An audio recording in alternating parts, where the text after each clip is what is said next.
The Office of the Ombudsman is following a timeline.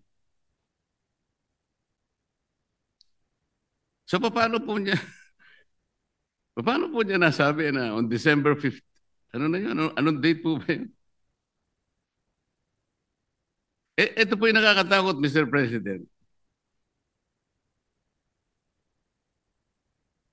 Paano po natin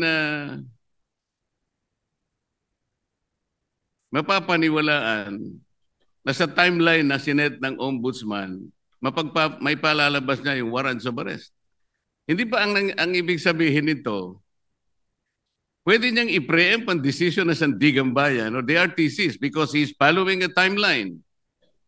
And the most intriguing issue here, Mr. President, is that he might be able to influence and preempt the decision of the RTCs and the Sandigan Bayan just to make that timeline a reality. This is a very dangerous proposition, Mr. President. But Mr. President, hindi naman po, no, dahil alam naman ho natin ang Sandigan ay under the ambit of the judiciary. Iba naman po ito sa trabaho po ng ombudsman. Pero bilang ombudsman, nakikita ko ho na dahil sila po ang magfa-file ng kaso, very optimistic ho sila na yung kanilang ifa-file na kaso meron pong kinahitnatnan at meron pong resulta.